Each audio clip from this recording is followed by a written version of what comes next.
JNVST 2027 के exam में लगभग 100 दिन रह गए हैं और हमारा मकसद बस सिलेबस कंप्लीट कराना ही नहीं है। आज मैं आपको एक 100 डेज का रोड मैप दूंगी जिसमें 20 से 30 दिन के बाद हमारा प्रिपरेशन गोल चेंज हो जाएगा और हम देखेंगे कि बच्चे को ज़्यादा पढ़ने की ज़रूरत है या अपनी वीकनेस को आइडेंटिफाई करने की ज़रूरत है। मैं हूं अनुराधा शर्मा, सैनिक डिफेंस एकेडमी से। हम प्रिपरेशन सिलेबस कंप्लीशन से नहीं देखते हैं, हम देखते हैं कि बच्चे का actual bottleneck concept, accuracy, speed और रिवीजन कैसा है। और वीडियो के एंड में 100 डेज प्रिपरेशन की वो एक मिस्टेक भी बताऊंगी जो हर एक डेडिकेटेड और इंटेलिजेंट बच्चा अननोइंगली कर देता है। रोड मैप बनाने से पहले 2027 के सिलेबस को समझना बहुत जरूरी है।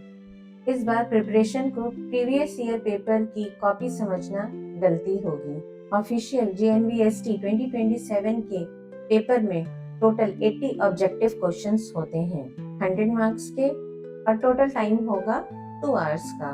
सबसे इम्पोर्टेंट चेंज देखिए क्या होगा। मेंटल एबिलिटी के 20 क्वेश्चंस होंगे और एनवायरमेंटल स्टडीज यानी EVS के भी इस बार से 20 क्वेश्चंस होंगे। दोनों मिलाकर 50 मार्क्स का हमारा पहला सेक्शन होगा।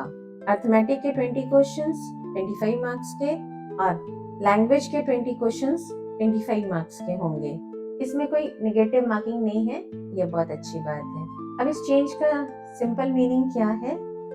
अगर कोई स्टूडेंट पुरानी स्ट्रेटेजी या पुरानी जो तरीका है प्रिपरेशन का उसको फॉलो करके सिर्फ मेंटल एबिलिटी, अर्थमेटिक और लैंग्वेज पे ही फोकस कर रहा है तो उसकी प्रिपरेशन इनकम्प्लीट रह सकती है।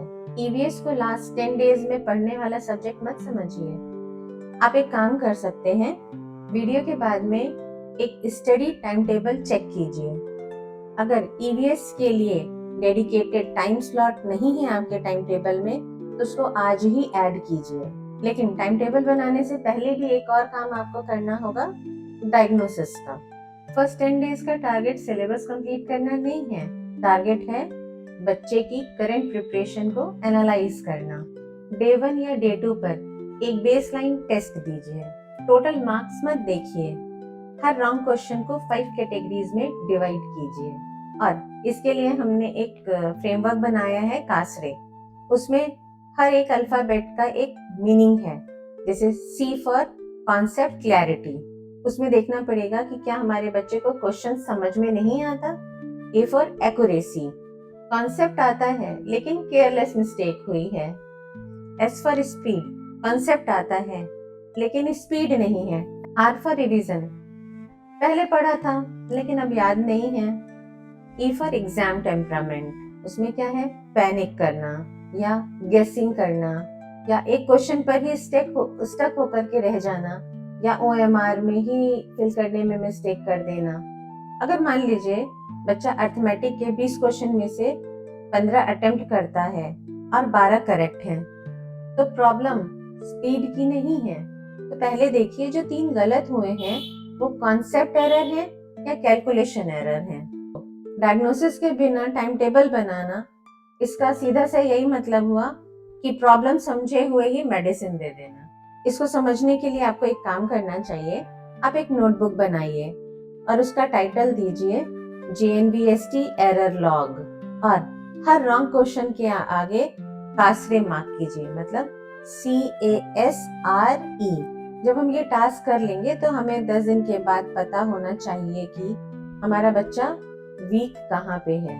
और फिर अब बारी आती है एक्चुअल फाउंडेशन बनाने की। अगले 30 डेज में हमारा ऑब्जेक्टिव होगा कॉन्सेप्ट एंड सिलेबस कवरेज। लेकिन चारों एरियाज को सेम मेथड से प्रिपेयर मत कीजिए। मेंटल एबिलिटी यानी कि मैथ, ये विजुअल रीजनिंग बेस्ड है। इसमें सिर्फ आंसर देखना इनफ नहीं है, इसमें बच्चे को पैटर्न आइडेंटिफाई करना, फिगर समझना और एलिमिनेशन करना सीखना आना चाहिए। EVS को रट्टा बेस्ड GK मत बनाइए। Official syllabus broad area cover करता है, जैसे कि natural world, human body, science in daily life and social surrounding. इसीलिए EVS में observation plus concept plus reading comprehension technique भी इम्पोर्टेंट है। अर्थमेटिक में चैप्टर कंप्लीट करने से ज्यादा इम्पोर्टेंट है इंडिपेंडेंटली क्वेश्चंस को सॉल्व करना। हर कॉन्सेप्ट के बाद इजी, मॉडरेट और मिक्स्ड क्वेश्चंस को सॉल्व कीजिए। लैंग्वेज प्रिपरेशन का मेन कॉन्सेप्ट कॉम्प्रिहेंशन रीडिंग होना चाहिए। डेली रीडिंग हैबिट बनाकर बच्चे को पैसेज पढ़ने, कीवर्ड आइडेंटिफाई करने और आंसर लोकेट करने की प्रैक्टिस करनी चाहिए। फिर डे 11 से 40 के बीच में कोई चैप्टर को या कॉन्सेप्ट को कंप्लीट तब समझिए जब बच्चा उसके क्वेश्चंस को बिना किसी की हेल्प के सॉल्व कर पाए। फाउंडेशन के बाद अगला फेज और क्वेश्चंस करना नहीं है, अब क्वालिटी को इम्प्रूव करना है। अब 41 से 70 डेज के बीच में कासरे का फोकस फिर से चेंज होगा। अब मैं 2 मैट्रिक्स सबसे ज्यादा देखूंगी, एक्यूरेसी और स्पीड। लेकिन सीक्वेंस याद रखिए, एक्यूरेसी फर्स्ट, स्पीड सेकंड। अगर बच्चा फास्ट है, प्रॉब्लम क्वेश्चंस को जल्दी जल्दी सॉल्व कर ले रहा है लेकिन गलत कर रहा है, तो स्टॉप वॉच सोल्यूशन नहीं है उसका। हमें क्या करना चाहिए, सेक्शन वाइज प्रैक्टिस स्टार्ट करना चाहिए। एक दिन math plus EVS, next day arithmetic और लैंग्वेज कॉम्प्रिहेंशन की तो प्रैक्टिस डेली करनी चाहिए। और सबसे ज्यादा जरूरी जो है, हर टेस्ट के बाद 15 मिनट का एरर एनालिसिस जरूर करना चाहिए। फॉर एग्जाम्पल, अगर बच्चा 20 क्वेश्चन में से 18 क्वेश्चंस अटेम्प्ट कर रहा है और उसमें से 13 ही सही हो रहा है, तो क्वेश्चन बढ़ाना हमारी प्रायोरिटी नहीं होनी चाहिए। पहले जो गलतियां कर रहा है बच्चा, उसको रिड्यूस करना हमारी प्रायोरिटी होनी चाहिए। हर संडे को स्कोर शीट मेंटेन कीजिए विद 5 कॉलम्स। कॉलम अटेम्प्टेड, दूसरा कॉलम करेक्ट, तीसरा कॉलम रॉन्ग, चौथा कॉलम टाइम टेकन और 5वां कॉलम मेन एरर टाइप। अगर आप टेस्ट करा रहे हैं और समझ में नहीं आ रहा कि बच्चे की रियल प्रॉब्लम कहाँ पे है, कॉन्सेप्ट में है, एक्यूरेसी में है या स्पीड में है, तो उस स्टेज पर रैंडम प्रैक्टिस बढ़ाने की बजाय स्टूडेंट के असेसमेंट की जरूरत है। SEN-ELECT में असेसमेंट का भी यही पर्पस है, पहले वीकनेस को आइडेंटिफाई करना और फिर प्रिपरेशन डायरेक्शन डिसाइड करना। अब 70 डेज के बाद प्रिपरेशन क्लासरूम मोड से निकल करके एग्जामिनेशन मोड में जाएगी। डे 71 से 90 डेज के बीच में जो हमारा मॉक टेस्ट है वो बहुत इम्पोर्टेंट हो जाता है, क्योंकि एक्चुअल एग्जाम सिर्फ नॉलेज का टेस्ट करना ही नहीं है। 2 घंटे तक कंसंट्रेशन को मेंटेन करके रखना भी प्रिपरेशन का एक पार्ट है। हमारा बच्चा जो मॉक टेस्ट दे रहा है वो रियल एग्जाम के जितना क्लोज होगा उतना ज्यादा अच्छा है। जैसे बच्चे एग्जामिनेशन हॉल में बैठते हैं टेबल चेयर पे, कोई डिस्ट्रैक्शन नहीं है, कोई फोन नहीं है, कहीं आना जाना नहीं है, अननेसेसरी का टाइम वेस्टेज नहीं है, फिक्स टाइम में पेपर देना है, OMR फिल करना है, ये सारी चीजें मॉक टेस्ट में होनी चाहिए। लेकिन इसमें एक वार्निंग है, मॉक टेस्ट लेना और मॉक टेस्ट एनालाइज करना ये दोनों चीजें अलग हैं।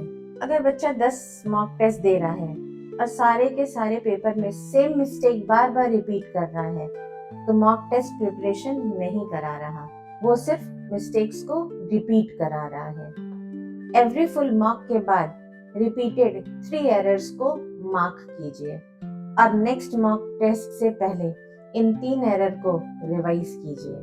अब कासरे का भी एक इम्पोर्टेंट रोल हो जाता है कि बच्चा हार्ड क्वेश्चन पे कितना टाइम वेस्ट कर रहा है, उसकी OMR फिलिंग कैसी है, वो कैसे ऑर्गेनाइज कर पा रहा है इसको, पेपर के लास्ट 15 मिनट में रशिंग होती है, ये सब एग्जाम टेम्परामेंट का ही पार्ट है। अब हमारे पास लास्ट 10 डेज बचे और बहुत सारी फैमिली एक्सीडेंटली हमारी प्रिपरेशन को या बच्चे की प्रिपरेशन को नुकसान कर देती है। हमें लास्ट 10 डेज में कोई भी नया सिलेबस शुरू नहीं करना है। कोई नई बुक मत लीजिए, कोई नया YouTube चैनल का प्लेलिस्ट मत फॉलो कीजिए, कोई नई स्ट्रेटेजी के पीछे मत भागिए। इस समय हमारे पास 3 चीजें प्रायोरिटी लिस्ट में हैं। Number 1, error log. पिछले 80-90 दिनों में बच्चे ने मॉक टेस्ट में जो रिपीटेड मिस्टेक्स की हैं उसको एनालाइज करके उसको सुधारिए। Number 2, high confidence revision. वो सारे कॉन्सेप्ट्स या क्वेश्चंस जिनके ऊपर आपको कॉन्फिडेंस है और उसका कॉन्सेप्ट क्लियर है, उनको आप रिवाइज्ड रखिए। और तीसरा है एग्जाम रूटीन, मतलब आपका स्लीप टाइम, सोने का समय, आपके बैठने का समय, आपके एग्जाम देने का समय, ये सारा आप जो एग्जामिनेशन टाइम है उसके क्लोज रखिए।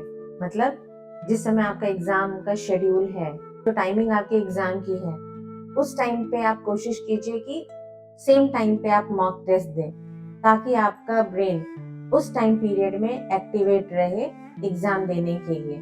उस समय ना सोइए, ना फालतू की चीजें कीजिए, अपना मॉक टेस्ट दीजिए। उससे आपका रिवीजन बेहतर होता चला जाएगा। लास्ट 10 डेज के लिए एक सिंगल रिवीजन फोल्डर बनाइए। सारे फॉर्मूले उसमें रखिए, रिपीटेड अर्थमेटिक क्वेश्चंस उसमें रखिए, और जो एरर हो रही हैं उनको भी उसमें रखिए। मेंटल एबिलिटी के ट्रैप्स रखिए, टिप्स रखिए, ईवीएस के वीक एरियाज उसमें रखिए फोल्डर में, और लैंग्वेज कॉम्प्रिहेंशन में जो मिस्टेक्स की हैं। और बस इसी मटेरियल को रिपीटेडली रिवाइज करते रहिए। शुरुआत में मैंने कहा था कि 100 डेज प्रिपरेशन में एक गलती डिसिप्लिन्ड स्टूडेंट्स भी कर देते हैं, और वो गलती है 100 डेज के लिए एक ही टाइम टेबल को फॉलो करना। प्रिपरेशन स्टैटिक नहीं होनी चाहिए। डे 20 पर जिस चीज की जरूरत होती है, डे 80 पर भी वही चीज फॉलो हो, ये जरूरी नहीं है। बिगनिंग में कॉन्सेप्ट बिल्डिंग इंपॉर्टेंट होना चाहिए, मिडिल में स्पीड एंड एक्यूरेसी, एंड में सिमुलेशन एंड करेक्शन। इसलिए गुड प्रिपरेशन टाइम टेबल वो नहीं जो परफेक्टली फॉलो हो। गुड प्रिपरेशन टाइम टेबल वो है जो परफॉर्मेंस डेटा के अकॉर्डिंग चेंज हो सके। हमें क्या करना चाहिए? हर 15 दिन पर बच्चे का एक कास्रे डायग्नोसिस करना चाहिए। जब प्राइमरी वीकनेस बदलती है तो हमारे प्रिपरेशन का फोकस भी बदलना चाहिए। तो कंप्लीट 100 रोड मैप को सिर्फ 3 पॉइंट्स में याद रखिए। पॉइंट 1, पहले डायग्नोज कीजिए कि बच्चे को क्या नहीं आ रहा है और वो अपने मार्क्स को क्यों लूज कर रहा है। दोनों अलग क्वेश्चंस हैं। पॉइंट 2, 2027 के प्रिपरेशन को अपडेटेड पेपर के अकॉर्डिंग करिए। मेंटल एबिलिटी के साथ ईवीएस पे भी प्रॉपर फोकस रखिए। पॉइंट 3, 100 डेज का सेम टाइम टेबल मत रखिए।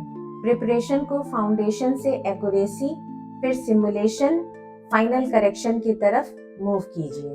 अगर आप अपने बच्चे की करंट प्रिपरेशन में उसकी प्राइमरी वीकनेस को आइडेंटिफाई नहीं कर पा रहे हैं, तो सैन्य लक्ष्य का student assessment next logical step आपके लिए हो सकता है।